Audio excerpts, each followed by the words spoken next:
A routine excavation in Missouri unearthed something that defied everything known about humanity. A skeleton so massive, it challenged science itself. Reports of giants are scattered across the globe, yet each one seems to vanish from history as quickly as it appears. Were these simply exaggerations, hoaxes, or a hidden truth systematically erased from the record? Mainstream science insists they are impossibilities, yet press accounts, archaeological finds, and indigenous oral histories tell a far more perplexing story. Could there have been a species of humans far taller and stronger than we ever imagined, quietly wiped from memory? The Missouri Giant Discovery. In August 1883, the heavy summer air of St. Joseph, Missouri, hung over the farm of John W. Hannon. Like any other day, Hannon was engaged in the repetitive, grueling labor of agricultural excavation. However, as his shovel bit into the earth, it did not meet the usual resistance of soil or stone. Instead, it struck something hollow and resonant. This was not merely a discovery. It was a collision with a forgotten reality that had remained buried beneath the American Midwest for centuries. As Hannon cleared the dirt, the sheer scale of the find became apparent. He had unearthed a human skull, but one of such staggering dimensions that it defied the known limits of human anatomy. Further excavation revealed a full skeleton that, when measured, stood 12 feet tall. To put this into perspective, the average American male in the late 19th century stood roughly 5 feet 7 inches. This individual was more than double the height of the man who found him, a biological anomaly that should have rewritten the textbooks of physical anthropology on the spot. The most shocking detail recorded in the contemporary press was the breadth of the creature's thoracic cavity. Reports from the time described the rib cage as being of such immense volume that a man of average stature could comfortably crawl inside the chest cavity without touching the bone. This image of a grown man fitting inside the torso of another human being provides a visceral sense of scale that numbers alone cannot convey. It suggests a being with a lung capacity and circulatory system far beyond anything documented in modern medical history. Mainstream history often attempts to dismiss such accounts by categorizing them as instances of medical gigantism or acromegaly. This condition, caused by a hyperactive pituitary gland, does produce individuals of great height, but it comes at a significant physiological cost. Modern giants are often frail, with elongated limbs and structural deformities that make even basic movement painful. Yet, the documentation from the Fort Worth Daily Gazette tells a different story regarding the Hannon find. The skeleton was described as being perfectly proportioned and robust. It did not possess the fragile, warped frame of a person suffering from a hormonal disorder. It appeared to be a healthy, powerful specimen of a divergent human lineage. The discovery followed a predictable but frustrating trajectory. Initial public fascination was intense, with news of the 12-foot Missourian spreading to national publications like the Indianapolis State Sentinel. People flocked to see the remains, and local officials took note of the anatomical impossibility resting in Hannon's soil. However, despite the massive physical presence of the find and the detailed measurements recorded by witnesses, the skeleton never reached a museum. It never received a formal accession number in a national repository.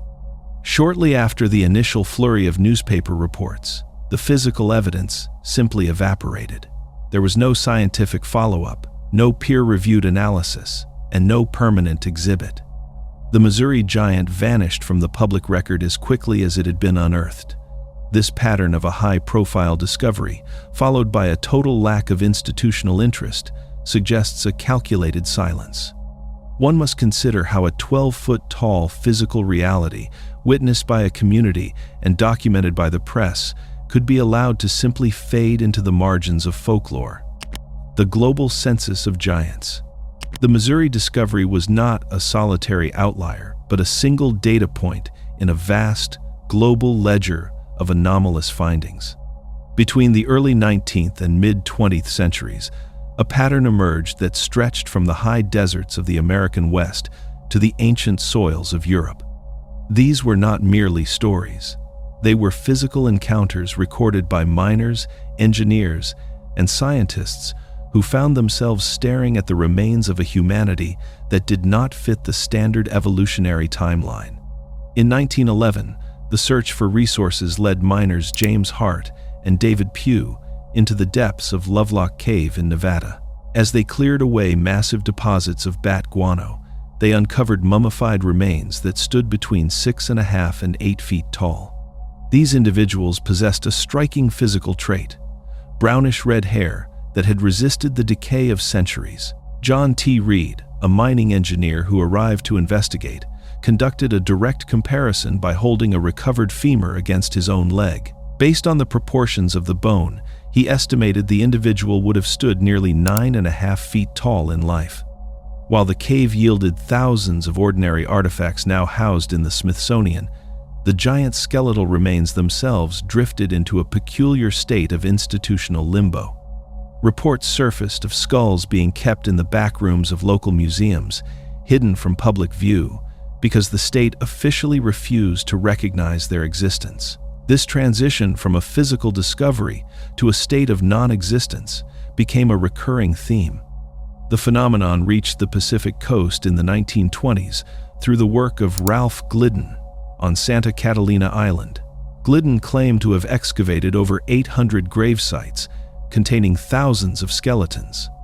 Among them were male specimens reaching 9 feet in height, many of which displayed startling morphological anomalies. These included double rows of teeth and evidence of polydactyly, or six-fingered hands.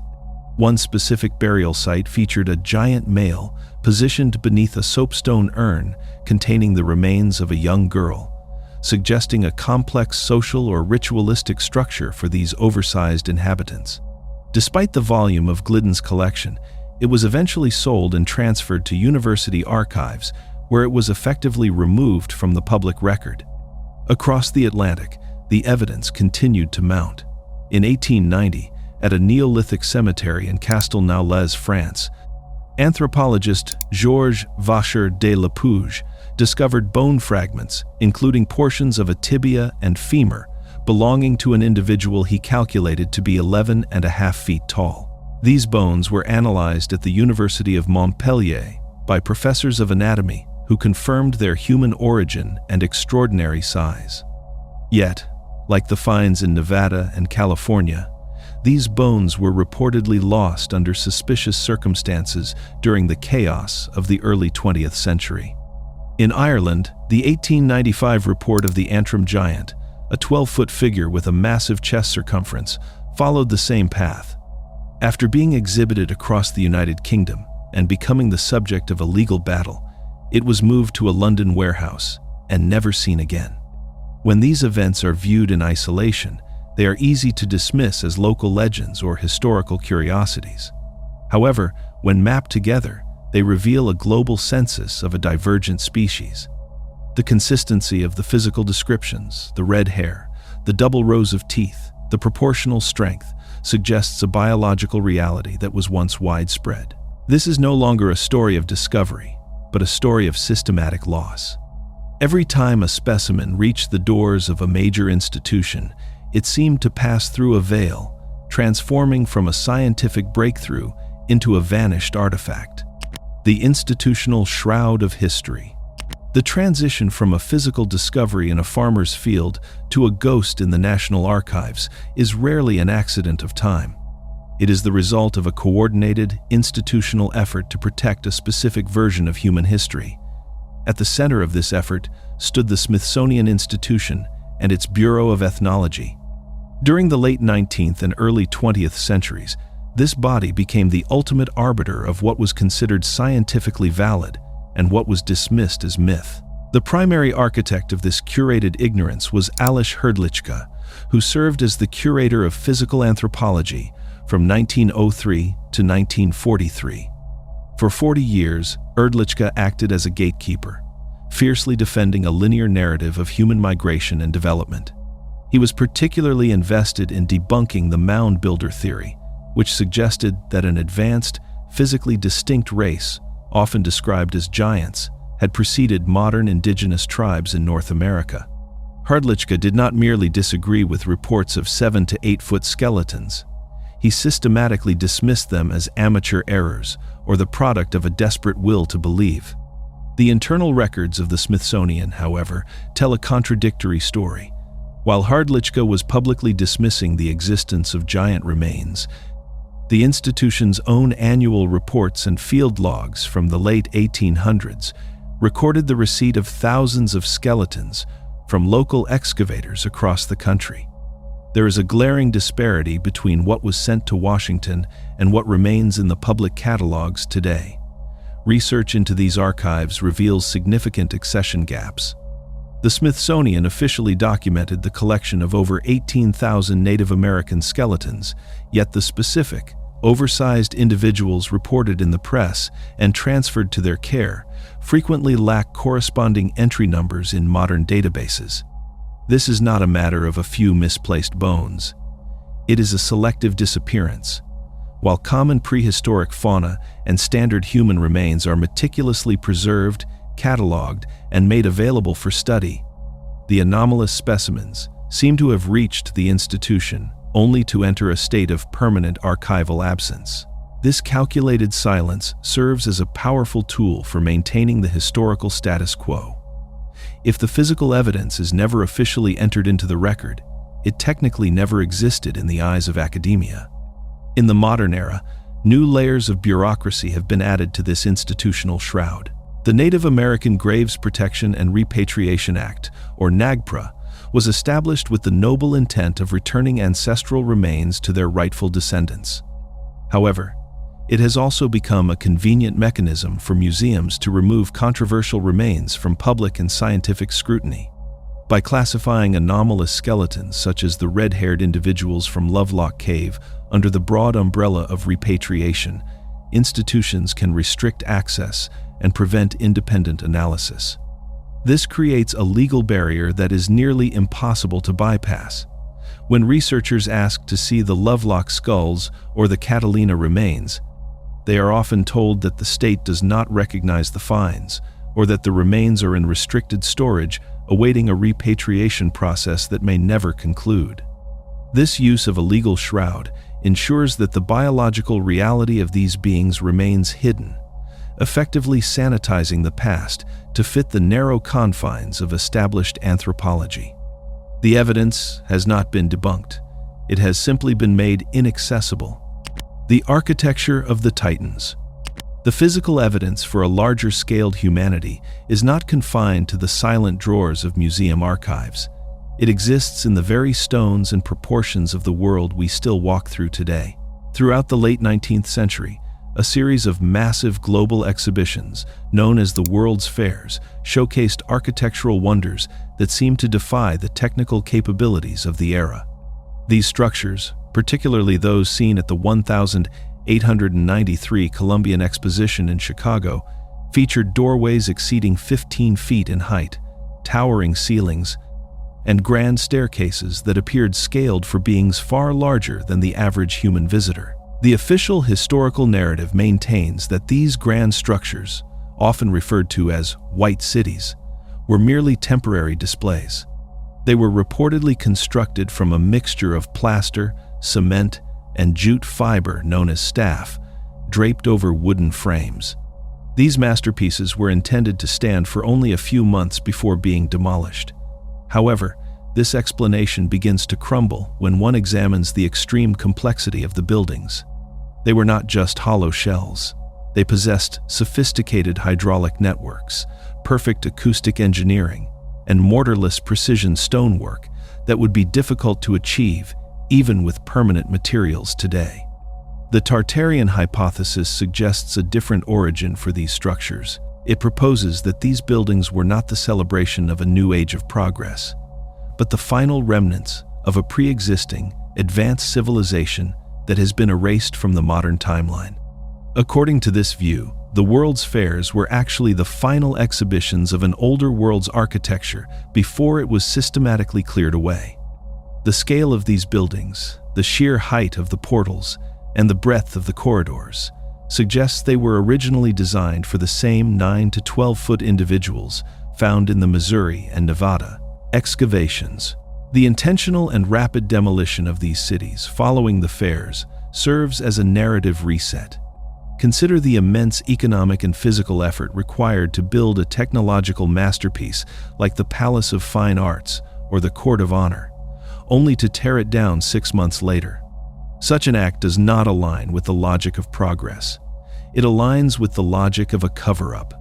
By destroying the physical evidence of a larger-scaled predecessor, the institutions of the 19th century could establish a simplified history where humans have always been the same size and followed a single, linear path of development. This architectural cleansing allowed for the creation of a new, standardized world. When we look at the remnants of these fairs that were spared from demolition, such as the Palace of Fine Arts in San Francisco, the scale remains jarring. The massive columns and oversized entryways feel like the ruins of a civilization that viewed the world from a much higher vantage point. By labeling these permanent-looking structures as temporary and then removing them from the landscape, the gatekeepers of history ensured that the physical environment would no longer contradict the narrative they were trying to build. We are left living in the shadow of a world built for giants, told by our history books that it was all just a temporary stage set. Voices of the ancient witnesses. While institutional archives have been purged and architectural evidence demolished, a third repository of history remains untouched by the censors of the 19th century: the oral traditions of the indigenous peoples of North America. For generations, these accounts have been categorized by mainstream academia as mere mythology or folklore. However, when these stories are placed alongside the physical discoveries of the last 200 years, they reveal themselves to be a second set of historical books, eyewitness testimony that matches the archaeological record with unsettling precision. The northern Paiute of Nevada have long preserved the history of the Site-Ka. According to their tradition, this was a race of red-haired, cannibalistic giants who once dominated the Great Basin. The Paiute recount a final, desperate war of extermination where they trapped the last of these giants inside a cave and ignited a massive fire at the entrance, suffocating those within. For centuries, this was dismissed as a legend until the 1911 excavation of Lovelock Cave. Miners did not just find mummified remains with distinctly red hair. They found a thick layer of burnt organic material at the cave's mouth, providing physical corroboration for a fire that occurred exactly where the oral history said it did. Further east, in the Appalachian Mountains, the Cherokee speak of a different group known as the moon-eyed people. These beings were described as fair-skinned and light-eyed, possessing a nocturnal nature that left them unable to see in bright sunlight. The Cherokee claimed these inhabitants were already established in the region upon their arrival and were eventually expelled. This history of a pre-existing, physically distinct population is etched into the landscape at sites like Judaculla Rock. This massive soapstone boulder is covered in mysterious, non-native glyphs that local tradition attributes to a slant-eyed giant named Tzul-Kalu. The complexity of these carvings suggests a level of symbolic communication that predates the known cultures of the area. The Iroquois Confederacy provides perhaps the most formidable accounts through their history of the Otne-Yar-He, or the Stone Giants. Documented in 1828 by the Tuscarora historian David Cusick, these giants were said to possess towering strength and skin as hard as stone. While modern readers might interpret stone skin as a magical trait, the descriptions of their imperviousness to arrows suggest a race that utilized sophisticated, mineralized hides, or perhaps a form of primitive armor. Cusick's records detail a period of terror where these beings moved through the Great Lakes region before being driven north by a coalition of tribes. When these disparate tribal accounts are viewed together, they form a consistent map of a continent once inhabited by varied, non-homogeneous groups of giants. The red-haired warriors of the west, the nocturnal builders of the south, and the armored giants of the north are not the fragmented pieces of a myth. They are the consistent observations of people who shared the land with a divergent human species. By refusing to balance the academic record with these indigenous testimonies, modern history ignores a primary source that has already been proven right by the shovel. The physics of the Titans. The most formidable weapon in the skeptic's arsenal is not a lack of evidence, but a law of physics. Known as the square-cube law, first proposed by Galileo, it dictates the structural limits of every living thing on Earth. The mathematical reality is uncompromising. As an object scales up in size, its surface area increases by the square of the multiplier, but its volume, and therefore its weight, increases by the cube. If you take a 6-foot man and double his height to 12 feet, you haven't just doubled his presence. You have increased his mass by 800%. This is the reason why a 12-foot human is often dismissed as a biological impossibility. While the giant's weight would explode by a factor of 8, the cross-sectional area of his bones, which provides his structural strength, would only increase by a factor of 4. According to standard physics, a 12-foot man built with the exact same bone density and skeletal geometry as a modern human would collapse under his own weight. His femurs would shatter like glass the moment he attempted to stand. This is the scientific wall that most researchers hit when trying to validate the Missouri or Antrim discoveries. However, this argument relies on a single, flawed assumption, that these beings were merely scaled-up versions of us. If we look closer at the historical descriptions, a different biological reality emerges. The Hannon find in Missouri and the remains from the Great Basin were not described as tall and lanky. They were documented as being perfectly proportioned and robust. This suggests that we are not looking at a human with a growth disorder, but a divergent branch of the hominid tree that evolved specifically to overcome these biomechanical limits. To survive at a height of 12 feet, nature would have to redesign the blueprint. These beings would likely possess significantly denser bone material and a fundamentally different skeletal geometry. Their limbs would likely be columnar, similar to the thick, pillar-like legs of an elephant, which are designed to distribute massive vertical weight directly through the bone stack, rather than relying on the more flexible, tapered joints of a standard human. Nature has already demonstrated her ability to solve this problem in the animal kingdom. The Argentinosaurus reached weights exceeding 70 tons by utilizing specific musculoskeletal adaptations. It is narrow-minded to assume that the human blueprint is the only one nature ever drafted for a bipedal primate. If these giants possessed bones with a higher mineral density or a broader thoracic capacity for oxygenating a massive circulatory system, the square-cube law is no longer a cage. It is simply a set of parameters that their biology successfully navigated. The robust, proportional descriptions found in 19th century records are not evidence of a hoax, but evidence of a species that had already solved the math.